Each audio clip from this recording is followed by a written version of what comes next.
What's good, y'all? This is your boy, Mr. Pound for Pound himself, and I am with... G-Funk in the house, man. What's going on? What's poppin', YouTube? We're talking about the big event that's happening tomorrow, Saturday, December 9th, 2017. Last month in the year is going down. Guillermo Rigondeaux versus Vasyl Lomachenko. We're here to give you our detailed opinions about the fight, the fighters, and what we think's about to go down.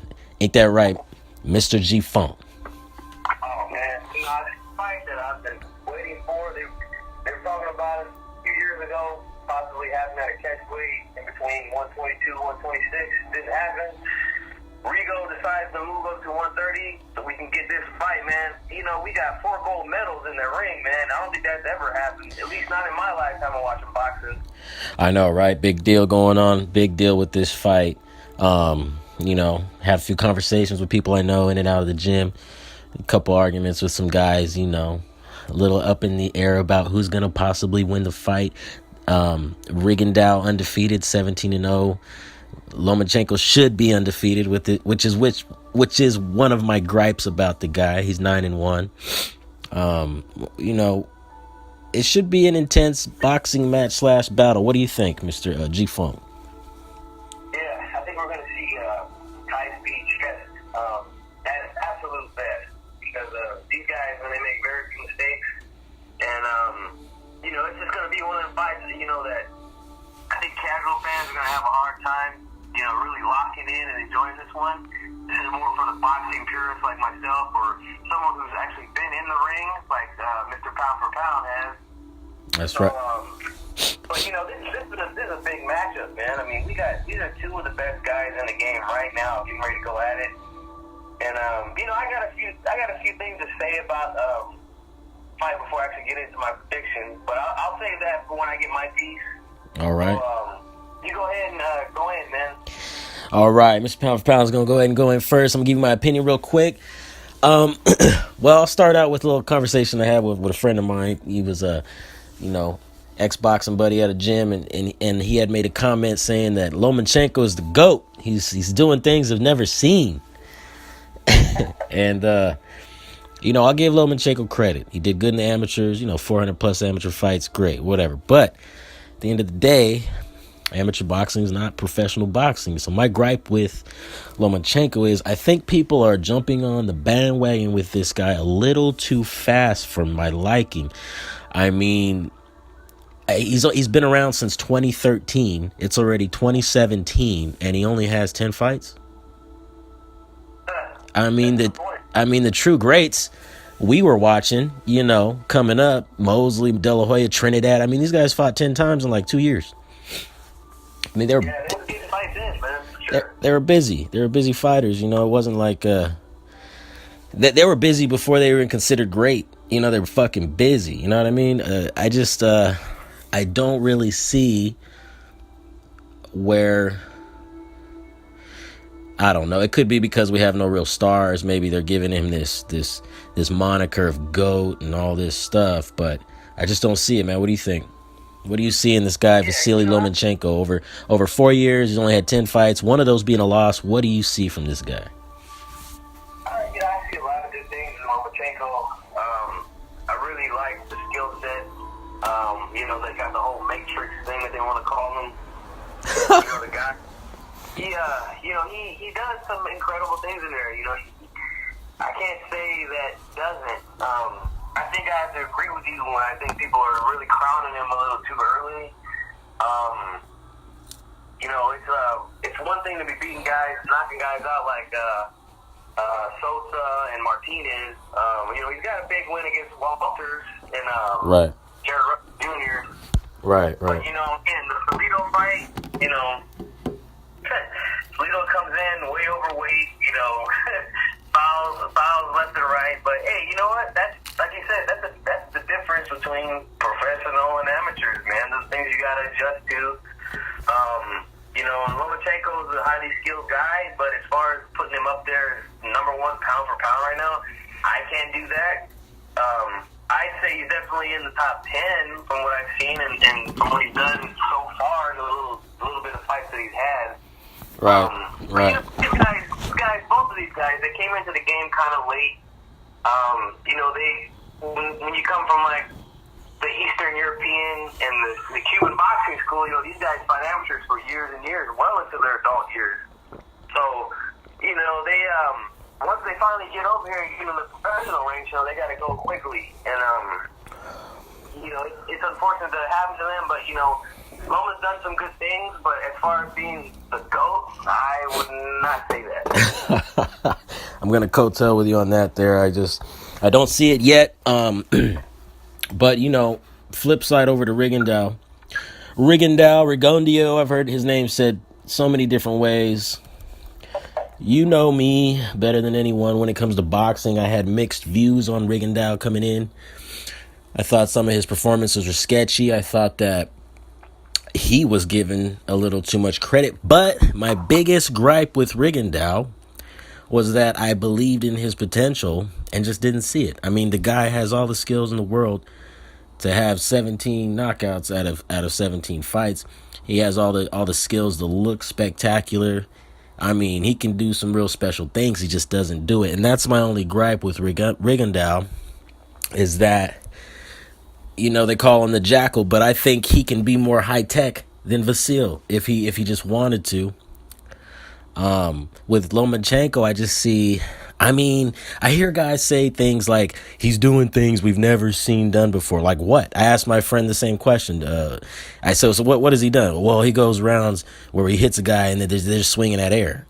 And I told him, I said, do you not remember Roy Jones at his best? He's one of the first. He's one of three fighters to win a round without throwing a punch. Roy Jones, Willie Pep, and Shane Mosley, the three fighters that actually won a round on judges' cards. Given it wasn't against, a great opponent. But if you want to ask me if I've seen things done that I haven't seen done, yeah, I have. And it's not coming from Lomachenko, Right. So that's my point with him. It's kind of like... These are two fighters that I've been on the fence about, and one is starting to grasp me more than the other. And the one that's grasping me more than the other is Rigondeaux. Given he's a little shorter, he's got a longer reach. So I have to chime in here and have to speak on the injustices that are happening. If that's even a word. The Rigondeaux. Right. How he literally has to move up 2 weight classes to get a good fight is a crime. I mean, I'm calling out these guys, man. These punks. I'm calling out Leo Santa Cruz. I'm calling out Scott Quigg. I'm calling out Carl Frampton. I'm calling out Abner Mares. Yeah. All these dudes didn't want to fight him, so he's got to move up. Right. He's got to move up 2 weight classes to fight a guy who is highly, highly skilled in Lomachenko. I mean, that says a whole lot about Rigondeaux's belief in himself. Right. He can go up and beat this guy who's naturally bigger. He's younger.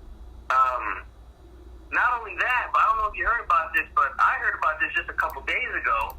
In my busy life, I don't have time to really keep up with the sport like I want to, but I heard that the WBA is going to strip Rigondeaux of the title if he loses. What? So he will not. If he loses, he will not be the champion at 122 anymore, even though he's taking a fight at 130. That's bullshit. That's complete bullshit, man. So I gotta give Rigondeaux a lot of credit for taking this fight. He's taking all the risks to make it happen, and Lomachenko gets credit too because I don't care what weight class you're fighting this guy at. Rigondeaux is not an easy fight for anybody, man. It's just not. Right. So, I just had to call these guys out. And, I'm going to call out Chocolatito, too, all right? Because he could have moved up and met Rigo at 118 and got knocked out. Instead, he decided to stay down where he was and got knocked out by some side. His name was. All right, he could have moved up and got knocked out by Rigo. He probably would have got paid for it. Hey, I'm glad you mentioned him because I actually used him in the same argument with my buddy where, I'm gonna name no names, but you know the guy. You've seen him get touched in sparring. I had told him that, same thing you just said about Chocolatito. I say, hey, because he was talking big things about Vasyl. I say, hey, well, didn't everybody say that about Chocolatito, including myself? And he just got waxed by a nobody. Comes in there and just, well, not a nobody, but he got annihilated. He got beat cleanly the first time, and then got obliterated the second time. I said, now that is not Rigondeaux. That's obliterating Chocolatito. That's another fighter that I believe Rigondeaux could probably blow away. Now, if you think that Vasyl is facing no danger in fighting Rigondeaux, although he's moving up, you're crazy. And he kind of responded to me like thinking, yeah, well, we'll see, man, we'll see. I'm all right, we'll see. I said, I don't think Rigondeaux would have lost to a Salido.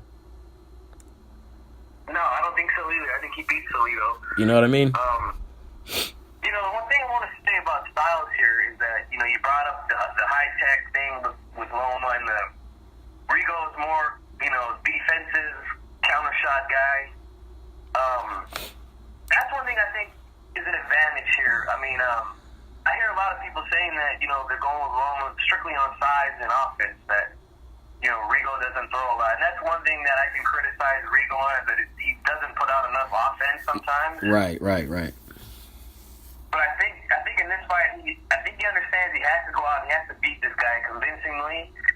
I think that the weird angle and the wildness that Lomachenko has, and I don't mean he's wild, like crazy wild. He's a calculated wild, Yeah. He's still under control with those wild, weird angle shots. Right. But they aren't straight shots. Right. Rigo is straight down the middle with his offense. That might be something to watch early in the fight. I hear things about Rigo's power. Somebody who sparred with him, who was a welterweight, said that he hit just as hard, if not harder, than some of the welterweights that he's been in there with. Right. And I think a lot of that has to do with just the straightness and the accuracy of his shots that he throws, man. Like, those guys from Cuba, man, they know how to land shots. It comes from all those years in the amateurs, man. You got to make these shots look clean to the judges to win fights. And, that's one thing, man. He's going to land shots on Loma. It's going to happen, man. Right. It's going to be up to Loma to be able to try to land, because Rigondeaux is so good on the defense, Right. Rigondeaux is a very tight defense. Not only that, like you said, he's very sharp, come from the school of Cuban boxing, which ironically I will be in Cuba next week, guys. Everybody on YouTube, I will be actually going down to the Cuban boxing gym, something that a lot of these gyms and trainers in Sacramento have never done, so I'm going to have that one up on my resume. We're actually going to go check out the Cuban boxing national team's gym when I'm down there next Wednesday to see exactly how it is. And I've already been watching YouTube videos to prepare myself, and let me tell you, these Cuban guys, they train on another level, man. You're kind of breaking up there, man. Oh, just saying that I'll be going down to Cuba next week, and I will be visiting the Cuban national boxing gyms. That's so I can get that under my belt, since I, do training and stuff locally as well. I was saying that no local gym in Sacramento has a trainer that's been to the Cuban boxing national gym, so they will once I go down there. And I'll tell you, I've been researching them on YouTube, and the gym is serious business. Right. I think actually Rigondeaux came out of this gym. It's a gym that I'm visiting. 34 champions have come out of this gym. Right, yeah, that's a famous school down there. I think either Rigondeaux and Espandigada. Right. I'm not sure if Gamboa possibly. But, a lot of guys, a lot of good fighters come out of that school. Right, so I'm going to go down there, and it's just like you said. They're all sharp shots. They train for accuracy. They train to be busy. And essentially, pretty much what you got down there in Cuba in the amateur program is a bunch of pros. And they come out of that thing professional, So, with that being said, I think Rigondeaux is more of a professional than Lomachenko. I still see this, like with Lomachenko, I see a great amateur. Yeah. I haven't seen this great pro yet. I'm not sold on him. Rigondeaux, I'm more sold on. I haven't seen Lomachenko beat a puncher like Donaire. No. Well, guess, but Yeah. he's not as good of a counterpuncher as Donaire was. Right. Yeah. Right. He wasn't, to me, he wasn't as dangerous. You know, the Filipino Flash could unleash a shot, put you out, you know. So I'm up in the air. I'm going to give you my prediction. We're going on 15 minutes. I'm going to give you my prediction right here. I think that Rigondeaux, whatever you want to call him, is going to win this fight. Not only that, do I think he's going to win, I believe he's going to win the fight, and I actually want him to win the fight. Now, I believe he's going to win the fight because he's technically, to me, more sound. And I want him to win the fight because of all these newbies that are just really trying to make Lomachenko like the best thing since sliced bread. He's good. I give him credit. I don't want to knock him, but he's not. I don't believe. I mean, if there's a fight to show me he's on a certain level, it's this one. And if he beats Rigondeaux, then I give him credit as to where Rigondeaux already got credit in my book. Right. So it remains to be seen. But I'm going to have to go with my prediction. Rigondeaux, because they're both boxers. I mean, Lomachenko doesn't get these amazing knockouts either. But well, I'm looking at the records. I'm seeing, I'm seeing High Tech has nine wins with a loss, and then Rigondeaux has the 11 fights, 11 KOs and 17 fights. He's more prepped and primed than me as far as a pro's concerned. I think he's going to come in there and do his thing. If Lomachenko was a bigger puncher, let's talk Pacquiao, and then I'd be on his nuts and hype level about, oh, he's a GOAT. If he had 10-0 with 10 KOs, then we can talk possible GOAT, stuff like that. But I'm gonna have to go with Rigondeaux on this. I'm gonna say Rigondeaux wins by a points decision. Maybe he might be winning up 4 points. I don't think it's going to be a close decision, to be honest. If it goes to decision, I think his Cuban boxing style outdoes the Ukrainian boxing style, and he could possibly knock Lomachenko out. Wow, nice breakdown there, man. I'm gonna have to agree with you on this one. All right. I'm going with my heart. I'm going with Rigo. The mind tells me, you always want to pick a good big man over a good little man. But I have to agree. I think you hit on some good points, and I agree with a lot of what you said as far as Lomachenko looking like an amateur at times. Some of the things that he does, and I think one thing that people are really sleeping on here with Rigondeaux is that he's a sharpshooter who knows he's got good power in that left hand. You could ask even Donaire, who looked huge in that ring against him. Yeah, he did. He did look huge. But that left hand hurts, man, and he hits. Not only does he create counter punching up top, but people forget that this guy hits to the body too, man. He's got a good left hand to that body. He's hurt a lot of people with that left hand to the body. So I'm interested to see how Loma's going to take those body shots, man. I believe that Rigo's going to find a place to land that left hand up top into the body. But it's going to be a hell of a fight, man. I think it's going to be a great, great fight as far as boxing goes. They're both going to have moments, but I'm going to roll with El Chacal Rigondeaux for the win. But, if Loma pulls it off, he gets credit. I'm not going to make excuses. I mean, Rigo did have to move up 2 weight classes to make this fight happen. And it's unfortunate that he has to sell out for money, because all those guys down in the division ducked him. Well, that's right. That's correct. That's correct. Well, I'm not gonna hold that. I'm not gonna hold that against Lomachenko. That's not his fault, If he gets the win against a guy like Rigo, he's gonna get full credit from me. But Rigo's gonna get more credit if he wins this fight. I'm gonna disagree with you a little bit. I'm going to disagree maybe 10% here, only because I think Lomachenko could have shed some weight, made a catch weight. They are making him jump 2 divisions. I don't like it. Especially, he's a shorter guy. I don't like it. But I think Rigondeaux, like I said, being from Cuba, has the Cuban boxing style. I think he is seasoned enough. I think he's seen it all.